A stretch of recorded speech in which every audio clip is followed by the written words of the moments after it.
नमस्कार, मैं हूं रचना सिंह और आप देख रहे हैं हमारा phone in live program hello doctor. दर्शकों, इस कार्यक्रम के माध्यम से लगातार हमारी ये कोशिश होती है कि हम आपकी सीधी बातचीत आपके विशेषज्ञ से करवा दें, यानी आप अपने सीधे सवाल अपने विशेषज्ञ से खुद ही पूछ सकते हैं। और अगर आप अपने सवाल पूछना चाहते हैं तो हमारा टोल फ्री नंबर नोट कर लीजिए। नंबर है 1800-3456171। नंबर मैं एक बार फिर से दोहरा देती हूँ, हमारा टोल फ्री नंबर है 1800-3456171। ये टोल फ्री नंबर आपके टेलीविजन स्क्रीन पर आपको लगातार नजर भी आ रहा होगा, तो वहां से भी आप हमें देखकर कॉल कर सकते हैं। अब आते हैं विषय के बारे में, और विषय पर बात करने से पहले मैं ये ज़रूर कहना चाहती हूँ कि अगर आपके घर में या आप खुद भी टेलीविज़न के सामने बैठे हैं या फिर हमें मोबाइल के माध्यम से देख रहे हैं तो ज़रा दूरी बना लीजिए, क्योंकि दृष्टि दोष की जो समस्या है ना, वो सबसे ज़्यादा उभर कर सामने आ रही है। जितना हम डिजिटल कंटेंट आजकल कंज्यूम कर रहे हैं, जो चीज़ें हम देख रहे हैं, वो सब हम टेलीविज़न या फिर मोबाइल के माध्यम से ही देख रहे हैं, और इस वजह से आँखों में सबसे ज़्यादा समस्या उभर कर सामने आ रही है। अब अगर बात करें जीवन शैली की, तो तकनीकी उपकरण एक सबसे बड़ा कारण है जिस वजह से आंखों में समस्या हो रही है। लेकिन इसके अलावा समस्या के और भी कई आयाम हो सकते हैं, जिस पर आज हम बात करेंगे। और बात करने के लिए आज हमारे साथ हमारे स्टूडियोज़ में मौजूद हैं शहर की जानी मानी नेत्र रोग विशेषज्ञ डॉक्टर निमि रानी। तो आइए उनका स्वागत करते हैं और बातचीत का सिलसिला शुरू करते हैं। मैम, बहुत बहुत स्वागत है आपका हमारे कार्यक्रम में।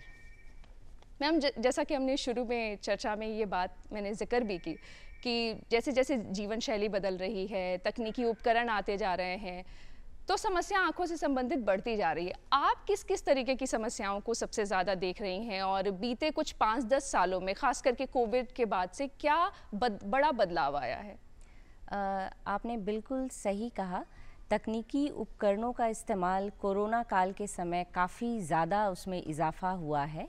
चाहे वो स्टूडेंट्स हों, चाहे वर्किंग प्रोफेशनल्स हों, हाउसवाइफ्स हों, आज सभी के हाथों में लैपटॉप, मोबाइल दिखना बहुत सामान्य सी बात हो गई है। ऐसे में आँखों पर उसका दुष्प्रभाव न पड़े ये असंभव है, और दुष्प्रभाव हमें देखने के लिए भी मिल रहा है। हम नेत्र रोग विशेषज्ञ सब प्लेटफॉर्म्स के माध्यम से ख़ास तौर पे अपने यंग जनरेशन को इस बात के लिए जागरूक करने का प्रयास कर रहे हैं कि समझिए, हम सब एक ज्वालामुखी पर बैठे हैं। उस ज्वालामुखी का नाम है मायोपिया। ये जो मायोपिया है, यानी कि दूर दृष्टि में कमी आना, ये एक बहुत ही गंभीर समस्या है जो आगे चलकर आँखों के लिए जानलेवा साबित हो सकती है। जी मैम, इस पर हम आगे बात करेंगे, लेकिन टेलीविज़न के माध्यम से ही एक कॉलर हमसे जुड़ रहे हैं। हेलो।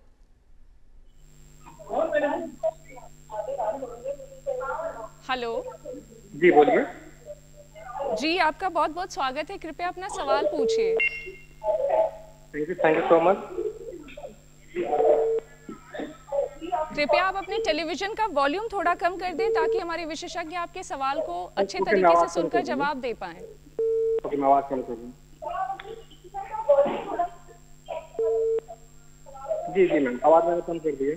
जी, सवाल पूछे। हाँ मैम, मेरा सवाल ये था कि लेसिक सर्जरी किस उम्र तक करा सकते हैं? जी,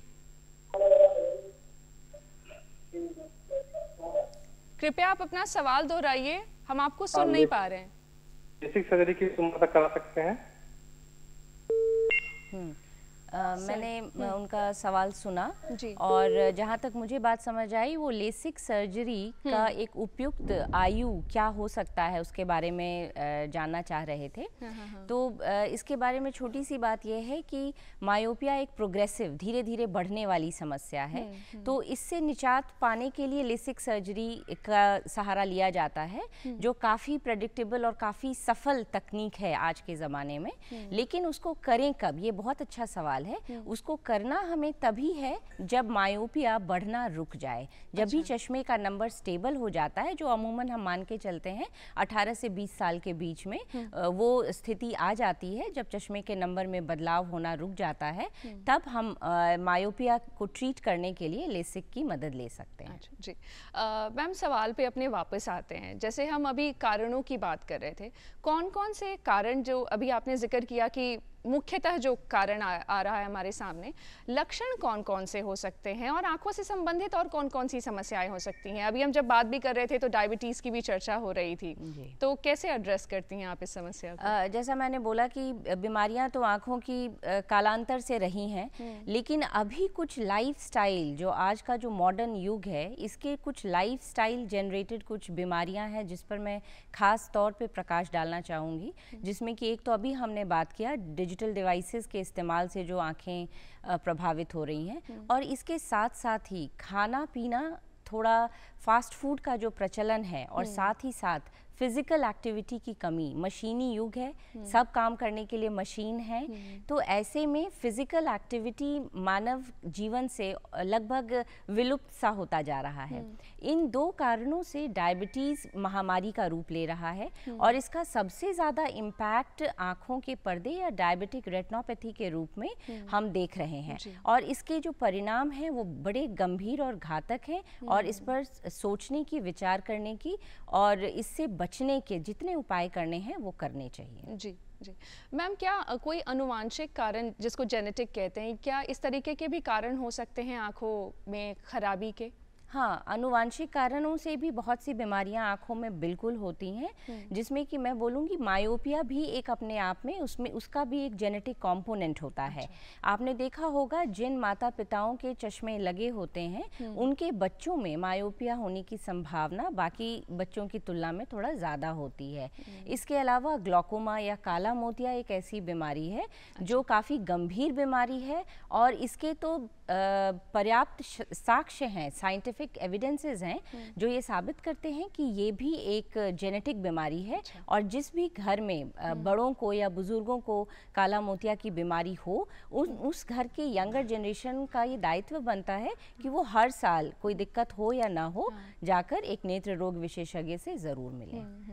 यानी चेकअप कराते रहें। जी ज़रूर। जी मैम, अब बात करते हैं लक्षणों की। किस तरीके के लक्षण जो हैं वो सामने आते हैं? हम इस सवाल पर आएंगे, लेकिन हमारे साथ कॉलर एक जुड़ रहे हैं। हेलो। बात करते हैं लक्षणों की। हेलो जी, स्वागत है आपका। आप अपना सवाल पूछ सकते हैं, लेकिन उससे पहले अपने टेलीविजन का साउंड कृपया कम कर दीजिए।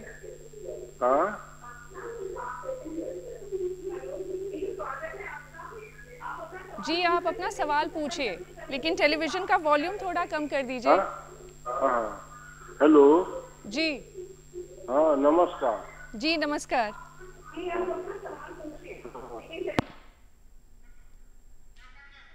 टेलीफोन लाइन का कनेक्शन हमारा कट गया मैम। हम आगे बात करते हैं। तो हम बात अभी कर रहे थे लक्षणों पे। किस किस तरीके के लक्षण जो हैं वो सामने आते हैं? प्रमुखतः कुछ कॉमन सामान्य लक्षण हैं जिसको लेकर मरीज़ हमारे पास आते हैं, और वो कई बार किसी गंभीर बीमारी के सूचक भी हो सकते हैं। जैसे साधारण लक्षण, जिसमें सबसे महत्वपूर्ण होता है देखने में कमी आना, जो शनैः शनैः धीरे धीरे भी होता है, और कई बार रोशनी में कमी अचानक भी आती है। इन दोनों के अलग अलग मायने होते हैं, दोनों के अलग अलग वजह हो सकते हैं, जो आगे जांच का विषय होता है। साथ ही साथ आँखों से पानी आना, आँखों में लालिमा बने रहना, आँखों के आसपास हमेशा दर्द सा महसूस होना, या इसके अलावा आँख में हम जब हम जांच करते हैं तो हम पाते हैं कि कई बार आँखों का प्रेशर भी बढ़ा हुआ होता है। तो ये सब कुछ ऐसे साधारण साइंस एंड सिम्टम्स हैं जिससे कि हम शुरुआत करते हैं और फिर तब बीमारी की जड़ तक पहुँच पाते हैं। जी, तो मैम जो आपने कारणों की जो चर्चा की और जो लक्षणों की चर्चा की, तो ये तो बहुत विजिबल लक्षण हैं। जैसे कई ऐसे होते हैं जो विजिबल नहीं होते, क्या कुछ ऐसे भी लक्षण हैं, या फिर छोटे बच्चे कभी कभी बता नहीं पाते हैं कि उनके साथ किस तरीके की समस्या हो रही है, तो उसे कैसे आप लोग एड्रेस करते हैं? इस सवाल का मैं 2 पार्ट में उत्तर देना चाहूँगी। पहले तो कि क्या ऐसी कुछ बीमारियां हैं जिनके शुरुआती दिनों में कुछ लक्षण नहीं होते, जिन्हें हम साइलेंट किलर्स बोलते हैं। तो बेशक आँखों में साइलेंट किलर्स होते हैं, और इस पर हर माध्यम के द्वारा इसको उजागर करना और इसके बारे में लोगों को जागरूक करना चाहिए, जिसमें सबसे अहम है, जिसकी अभी हम बात भी कर रहे थे, काला मोतिया।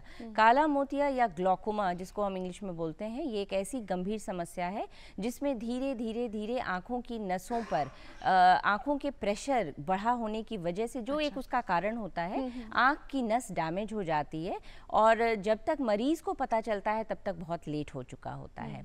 ऐसी बीमारियों में समय समय पर जाकर एक आई स्पेशलिस्ट को दिखाना, चेकअप कराना बहुत ज़रूरी होता है। दूसरी एक और बीमारी जो आजकल साइलेंट किलर का रूप ले रही है वो है डायबिटिक रेटिनोपैथी, डायबिटीज़ का आँख के पर्दे पर असर होना। कई बार मरीज़ को पता नहीं होता, उसको लगता है कि वृद्धावस्था की वजह से उसकी आँखों की रोशनी धीरे धीरे कम हो रही है, जबकि आँखों की जांच करने पर मालूम होता है कि डायबिटीज़ ने बहुत गहरी जड़ें जमा ली हैं उसके आँख के पर्दे पर, और वो अवस्था होती है जब कई बार बहुत देर हो चुकी होती है और तब बहुत परिणाम अच्छे नहीं आते हैं। अब रहा सवाल बच्चों का, बिल्कुल सच बात है, बच्चे कई बार अपनी ज़रूरतें, अपनी दिक्कतें उसको बता नहीं पाते, उसको एक्सप्रेस नहीं कर पाते। ऐसे में जो गार्जियन हैं, जो उनके अभिभावक हैं, उनकी जिम्मेदारी बनती है कि वो बच्चे की छोटी छोटी आदतों को नोटिस करें। प्रमुखतः बच्चा टीवी देखते समय कहीं टीवी के बहुत पास तो नहीं जाता, बगल में उसकी माँ कुछ दूरी पर खड़ी है, क्या उन्हें वो पहचान पाता है, अपने दोस्तों को पहचान पाता है, कहीं वो बार बार अपनी आँखों को रगड़ता और मसलता तो नहीं है, अक्सर कहीं उसकी आंखों से पानी तो नहीं आता। ये सब कुछ ऐसे लक्षण हैं जो बच्चा न भी बताए तो अगर हम जागरूक हैं, अगर ध्यान रखते हैं तो हम नोटिस कर सकते हैं। मैम टेलीफोन लाइन पर हमारे साथ एक कॉलर जुड़ रहे हैं। हेलो हेलो हेलो जी, नमस्कार, स्वागत है आपका, अपना सवाल पूछिए। जी, मेरा नाम आनंद कुमार शर्मा है, मैं संभल उत्तर प्रदेश से बोल रहा हूँ। मेरी उम्र जो है वो 68 ईयर है। जी जी जी, धन्यवाद। और मेरी राइट आई में जो है एक काले रंग के धब्बा, 2-3 धब्बे से आते हैं और जो पैर पे रहते हैं, उससे मुझे जो है देखने में दिक्कत आती है और थोड़ी मेरी साइट में भी जो है, राइट साइड में एक प्रॉब्लम है। और थोड़ा सा जो है मेरा जो वो जो पुतली जिसे बोलते हैं, उस पे जो है उसके चारों तरफ कुछ सफेद रंग का वो भी है, घेरा भी है थोड़ा सा। और वैसे मैं कोई चश्मा वगैरह नहीं लेता हूँ, मुझे दिखाई ठीक देता है, पास का भी और दूर का भी। जी, तो लेकिन आप बस थोड़ा सा धुंधलापन है। जी, आप किसी विशेषज्ञ से मिले हैं? जी, मैं किसी से नहीं मिला जी।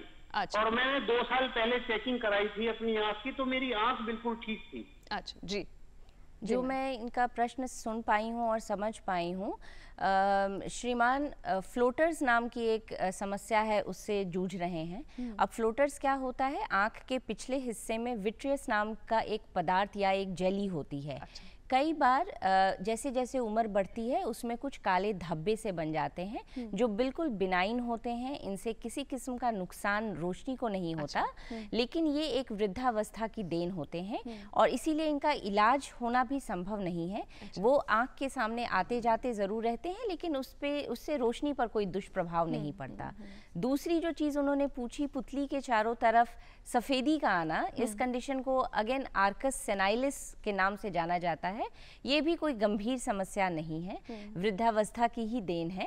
दोनों ही सिर्फ इन्हें बीमारियां कहना गलत होगा, दोनों बस एक अवस्था है जो वृद्धावस्था के दौरान आती है। जी, और 68 इयर्स जैसा कि उन्होंने बताया, तो वो अब उस एज में जा भी रहे हैं और मुझे लगता है कि जिन दर्शकों को ये समस्या हो रही होगी, इस प्रश्न से उनको भी इसका जवाब मिल गया होगा। और अभी हम चूंकि मैडम से हम बच्चों की ही बात कर रहे थे, तो एक और चीज़ है जो कि मैम अभी हम डिस्कस कर रहे थे, उसमें ये है कि कई बार बच्चे जो हैं उनके स्कूल से कंप्लेन आता है कि बच्चा जो है बोर्ड अच्छे से देख नहीं पा रहा है या उसके नंबर्स अच्छे नहीं आ रहे हैं। पहले अच्छे नंबर्स आ रहे थे, अब अच्छे नंबर नहीं आ रहे हैं। तो कहीं ना कहीं आपको ये भी एक चेक रखना पड़ेगा कि कहीं बच्चे कि आँख में कोई दृष्टि दोष की समस्या तो नहीं शुरू हो रही। जी मैम, कब ये समय हम तय करें कि अब किसी नेत्र रोग विशेषज्ञ के पास जाना ही होगा?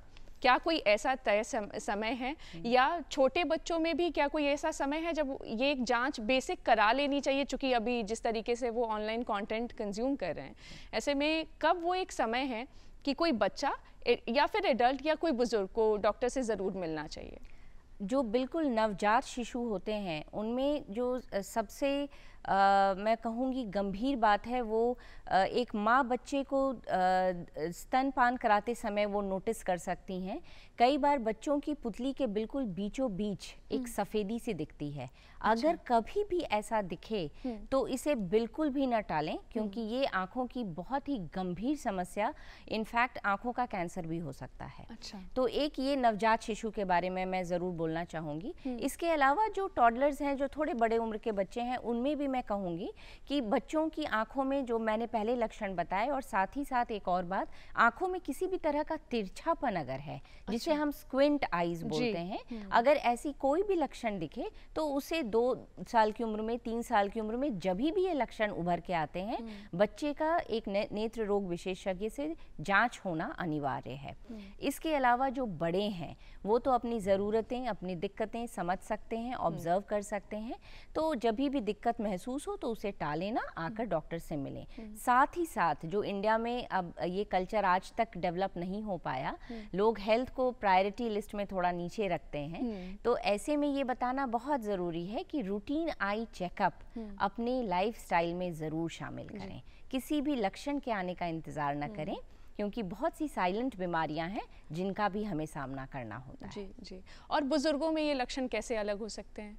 बुजुर्गों में भी एक जो सबसे बड़ी समस्या है, रोशनी में कमी आना, सारे बुजुर्ग एकदम सामान्य सी बात समझते हैं। तो इस मानसिकता से बाहर निकलने की ज़रूरत है। हर रोशनी में कमी जो है वो मोतियाबिंद की वजह से हो, ऐसा नहीं है। वृद्धावस्था में बहुत सी गंभीर बीमारियां हैं जिनको समय पे जांच करके रोकना और उसका इलाज करना ज़रूरी है, तभी हमें अच्छे परिणाम मिल सकते हैं। इसीलिए हर गिरती हुई रोशनी को मोतियाबिंद समझकर टालते रहना उचित नहीं है। जहां रोशनी में आपको कमी दिखे, जरूर जाकर किसी भी नेत्र रोग विशेषज्ञ से परामर्श लें। जी मैम, अब बात करते हैं उपचार की। उपचार किस किस तरीके के मौजूद हैं? जैसा मैंने बोला, आँखों का सबसे जो महत्वपूर्ण कार्य है वो है देखना। तो कोई भी मरीज़ जो हमारे यहाँ आता है, मुख्यतः वो इसी चीज़ के लिए आता है कि हमारी रोशनी में गिरावट आ रही है। तो जो सबसे पहला उपचार आँख के अस्पताल में या आँख के विभाग में होता है, वो होता है ग्लास का प्रिस्क्रिप्शन देना। तो चश्मा एक बहुत ही बड़ा इलाज है, और ख़ास तौर पे बच्चों में ये सिर्फ एक देखने का माध्यम नहीं है, बल्कि ये कई बार स्क्विंटिंग आईज में या भेंगेपन का तो इलाज भी हो सकता है। दूसरी चीज़ें हैं, फिर तो विभिन्न पद्धतियाँ हैं जिनसे इलाज किया जाता है। निर्भर इस बात पे करता है कि बीमारी कौन सी है। इसमें लेज़र्स का इस्तेमाल होता है, जो बहुत ही एडवांस टेक्नोलॉजी है।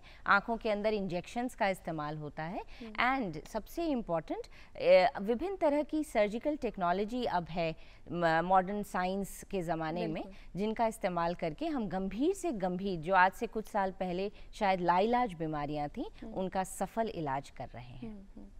मैम, लेज़र के बारे में भी ज़रूर बताइए। हमारे एक कॉलर जिन्होंने शुरुआत में ही कॉल किया था, तो लेज़र के बारे में जैसा कि वो पूछ रहे थे, लेज़र कितना सुविधाजनक है और कितना अफोर्डेबल है, ये भी बताइए, क्योंकि कई बार लोगों को लगता है कि अगर हम किसी लेज़र सर्जरी में जा रहे हैं तो वो महंगा होगा, तो वो कितना कॉस्ट इफेक्टिव है, इसके बारे में ज़रूर बताइए। लेज़र्स आज के ज़माने में एक तो ब्रॉड टर्म है। लेज़र्स कई तरह के होते हैं, विविध प्रकार के होते हैं, विविध बीमारियों के इलाज के लिए उनका इस्तेमाल होता है, ख़ास तौर से आई डिपार्टमेंट में, आँख के विभाग में।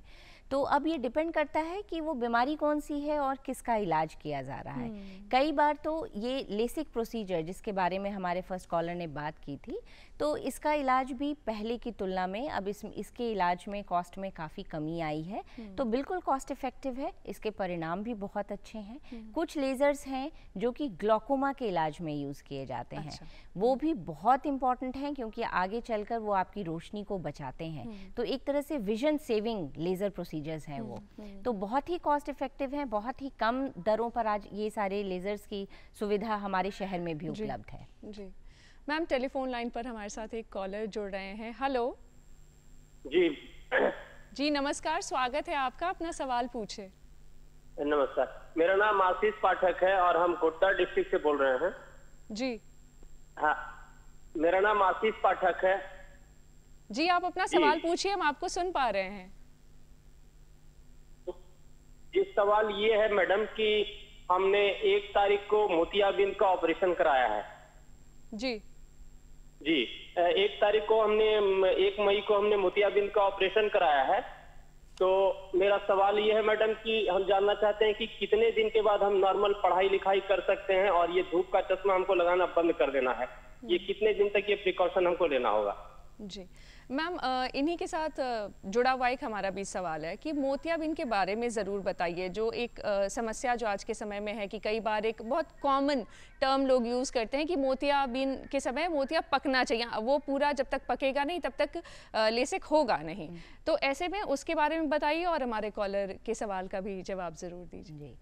पहले मैं जवाब दे दूं। मोतियाबिंद का ऑपरेशन हुए अगर 1 हफ्ता का वक्त हो चुका है तो काले चश्मे की अब बहुत ज़्यादा ज़रूरत नहीं रह जाती है।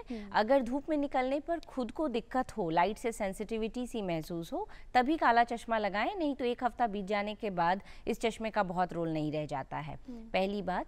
दूसरा, लिखना पढ़ना या अपने रूटीन दिनचर्या के जो काम काज हैं वो बिल्कुल मोतियाबिंद के ऑपरेशन के 1 हफ्ते के बाद किया जा सकता है, और इसमें उनकी आंखों को किसी भी तरह का कोई भी नुकसान होने का खतरा नहीं है।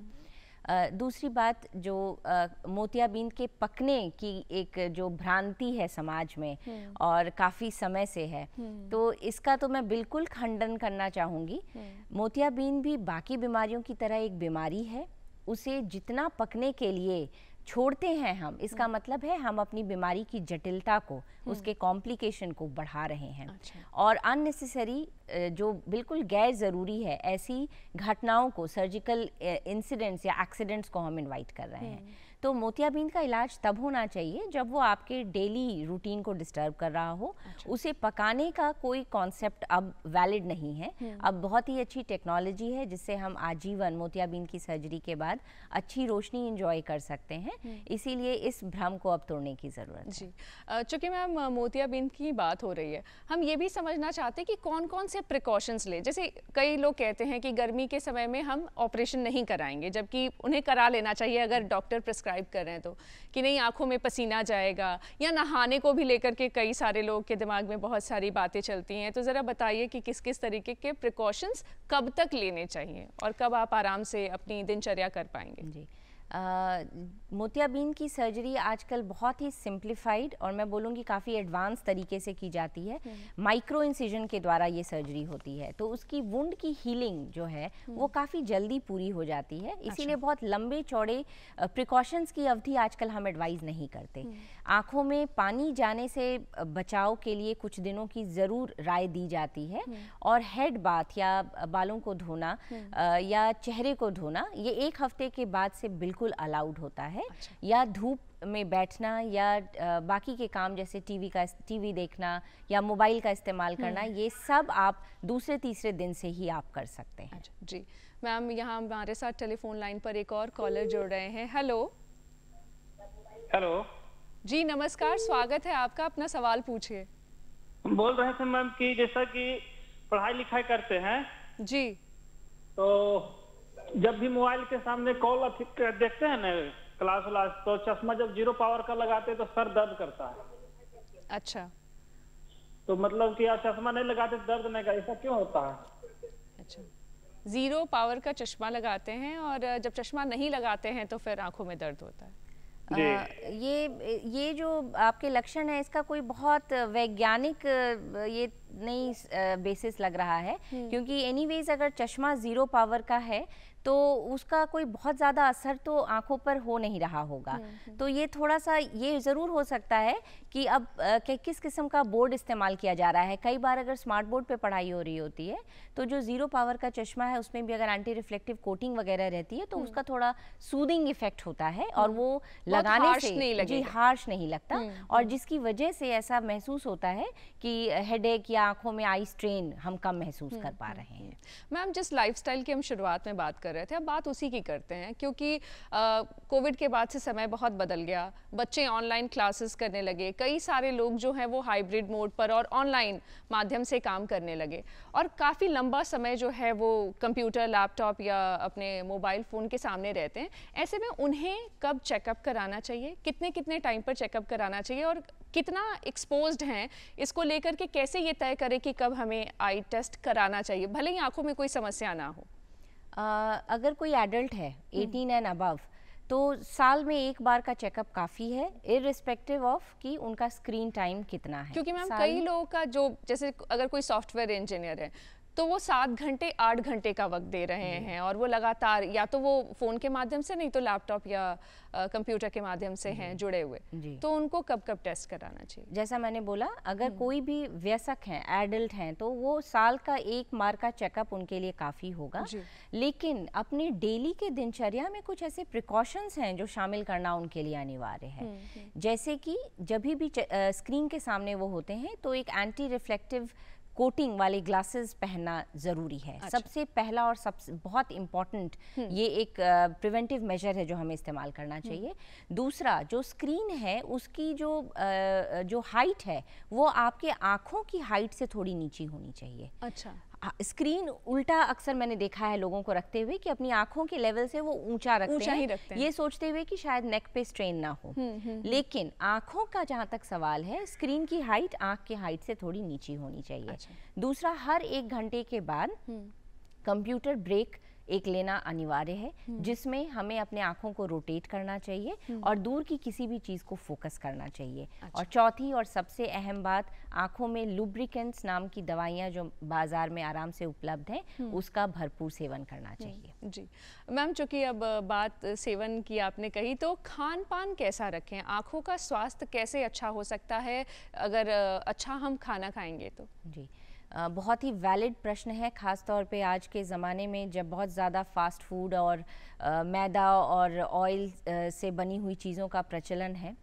तो बहुत ज़रूरी है कि हम अपने रूट्स में वापस लौटें और खाना जो है वो जितना आप रॉ फॉर्म में खाते हैं, चाहे वो फ्रेश वेजिटेबल्स हों, सैलड हो, या अगर सीरियल्स भी खाते हैं, तो उसकी प्रोसेसिंग बहुत कम होनी चाहिए। अच्छा। बहुत ज़्यादा फ्राई करना और बहुत ज़्यादा उसमें स्पाइसेस ऐड करना, ये सब से जो नेचुरली अवेलेबल जो खाद्य पदार्थ हैं उनकी गुणवत्ता खत्म हो जाती है।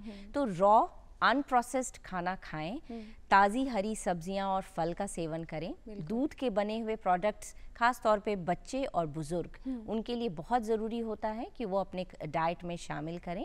और जितनी भी एंटीऑक्सीडेंट रिच चीज़ें हैं, ये बहुत इम्पॉर्टेंट है कि उसका सेवन करें। एंटीऑक्सीडेंट रिच चीज़ें जैसे कि टमाटर, नींबू, संतरे, एप्पल्स, ये जितनी भी चीज़ें हैं, पालक, तो ये सारी चीज़ें आँखों के स्वास्थ्य के लिए बहुत ज़रूरी हैं। जी जी मैम, एक छोटा सा सवाल रतौंधी को भी लेकर के पूछना चाहते हैं कि उसे कैसे ठीक किया जा सकता है? उसमें भी हमें ध्यान देना है फिर अपने मैल न्यूट्रिशन।